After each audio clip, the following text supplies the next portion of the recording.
आज मैं एक चीज आपको बताना चाह रहा हूं कि ये कोई नई चीज नहीं है जो हो रही है आज दुनिया में। ये फैलने वाली है और क़यामत के करीब हम आ चुके हैं।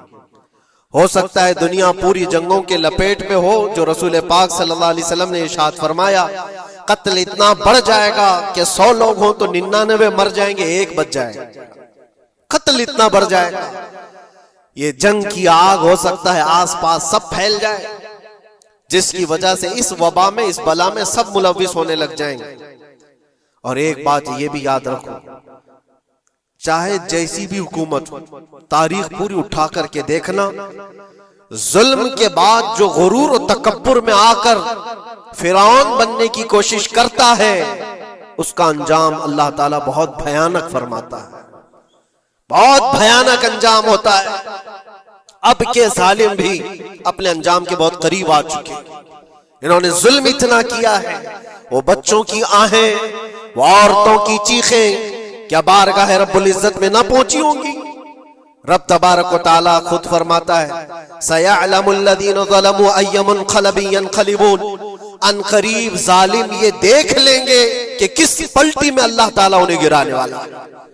जो जाल वो अपने दुश्मनों के लिए बुनते हैं, अल्लाह ताला उसी जाल में उनको फंसाता है। आज देखना आप, तारीख की सच्चाइयां आपको इस बात का जवाब देंगी। जालिम ये समझता है कि मैं खुदा के बराबर हो चुका, मुझे कोई भी हिलाक नहीं कर सकता। अल्लाह ताला फरमाता है, इन्नमा तकूनु युद्रिकुमुल मौत वलौ कुंतुम फी बुरूजिम मुशय्यदा, तुम मजबूत किले में क्यों ना बैठे हो, मौत तुम्हारे पास आकर पकड़ लेगी। और रब तबारक व तआला के लिए कोई चीज नामुमकिन है। जालिमों, 40,000 नहीं 50,000 लोगों को फिलिस्तीन में तुमने ना हक मार दिया, उस पर कोई बैठक नहीं करते। मौत इतनी आसान है इंसानों की। जंग जिससे है, मुकाबला जिससे है, तुम्हारा आपस में बराबर की ताकत का मुकाबला हो तो समझ में आए कि एक दूसरे की फौजों से मुकाबला है, इधर की फौज भी मर रही, उधर की फौज भी मर रही है, लेकिन निहत्ते बच्चों का क्या कसूर, बल्कि वो गोद में आए हुए अभी जिन्होंने शऊर की आंखें भी नहीं खोली, दूध पीते बच्चों के जो कत्ल हुए हैं। तारीख में आपने पढ़ा होगा, फिरौन ने 12,000 बच्चों का कत्ल किया था, सिर्फ इस गुमान से कि उसने ख्वाब देखा था बनी इसराइल में एक बच्चा पैदा होगा जो उसकी सल्तनत को हिलाक कर देगा। ख्वाब की वजह से काहिनों ने उसको बताया था, उसने ख्वाब ये देखा था कि आसमान से एक तारा टूटकर उसकी गोद में गिरा और आग लग गई। तो नुजुमियों ने उसकी ताबीर ये बताई थी कि बनी इसराइल में एक बच्चा पैदा होगा जो तेरी सल्तनत को हिलाक कर देगा। उस डर से बनी इसराइल में जो भी बच्चा पैदा होता उसको कत्ल करता था। उसने तकरीबन 12,000 बच्चों को कत्ल कर दिया था, इस डर से कि वो बच्चा तो ना पैदा हो जाए जो मेरी सल्तनत को हिलाक करने वाला है। और वो मूसा अलैहिस्सलाम थे, पैदा भी हुए और फिरौन के घर में ही पले। अल्लाह का निजाम है। लेकिन मैं यहां इसलिए बता रहा हूं, फिरौन जुल्म में पूरी दुनिया में मशहूर है। वो औरतों को भी जालिम इस तरह से मारा है कि जिसकी तारीख में मिसाल नहीं मिलती। लेकिन मैंने अपनी जिंदगी में देखा, आज के जमाने में इजराइल नाम से एक नाजायज हुकूमत पर काबिज शख्स ने 12,000 नहीं 50,000 लोगों को साल भर में कत्ल कर दिया। ये तारीख का भयानक चेहरा है। आज लोग इसको हल्के में ले रहे होंगे, न्यूज वाले एक तरफा रिपोर्ट करते हैं क्योंकि इनको इनके बाप दादाओं से डर है, जहां की खाते हैं वहां की गाते हैं। लेकिन बाद को ये सच्चाइयां जनरेशन में मुंतकिल होती रहेंगी। कभी तो आएगा कोई इंसाफ की नजर रखने वाला। और इंसानियत का कत्ल कितना बड़ा कत्ल है। एक शहर के 50,000 लोगों को कत्ल कर देना, और ऐसे कि वहां की इमारतें पूरे राख के मलबे में चली गई। सदियां लग जाती एक शहर को बसने में, एक घर को बनाने में आदमी की अपनी जिंदगी गुजर जाती है। क्या क्या अरमानों से घर बनाते हैं, लेकिन एक पल में किसी का घर उजाड़ दिया, उसके सामने तड़पते हुए उसके बाप की लाश हो, मां की लाश हो, वो तस्वीरें क्या आपने नहीं देखी कि एक बाप छोटी सी बेटी को लेकर के दौड़ रहा है तो उसका बेटा अलग पैर और हाथ जले हुए बम से तड़प रहा है, वो किसके दर्द को देखे। यहां तक कि मैंने देखा कि बेटी को बाप ये नसीहत कर रहा है, थोड़ा और सब्र कर ले बेटा, शहादत मिलने वाली है। कौन करता है ये? मौत से पहले अपने बच्चे को इतनी तलकीन कर दे। हालात ऐसे।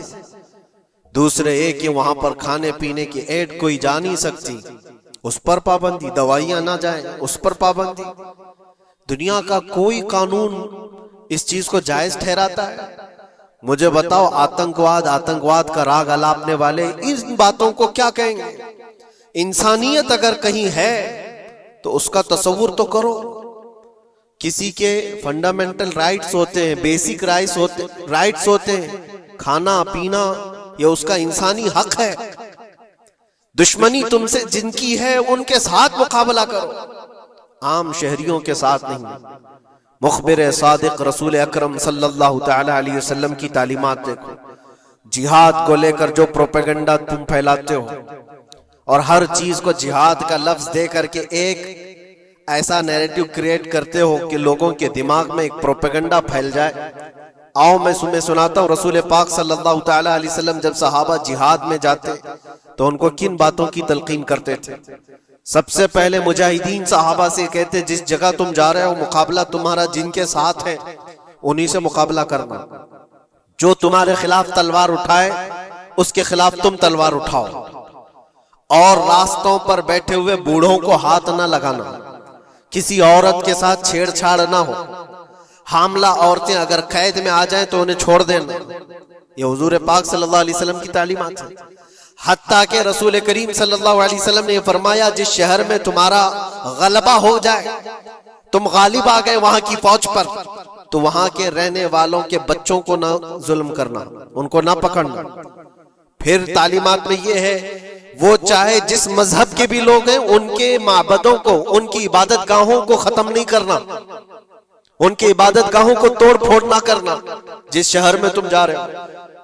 यहां तक कि हुजूर अकरम सल्लल्लाहु अलैहि वसल्लम की तालीमात तो देखो, हुजूर ये तक फरमाते थे मुजाहिदीन सहाबा को कि जिस शहर में तुम जा रहे हो वहां के दरख्तों के पत्ते भी ना उखाड़ना, दरख्तों को भी ना नुकसान पहुंचाना। जंगी तालीमात को आज कोई नजर में नहीं रखता है। दुनिया कहती है कि जंग के दौरान भी कुछ उसूल होते हैं, लेकिन कोई उसूल नहीं। हमने देखा है जिसकी ताकत है उसका बोलबाला है। ये दुनिया उनके खिलाफ कभी कोई बात नहीं करती। आज से तकरीबन 20 साल पहले भी इराक की क्या हालत थी आपने देखा होगा। एक झूठे प्रोपेगेंडे की वजह से पूरे इराक को तबाह किया गया, आज तक वो संभल नहीं पाया।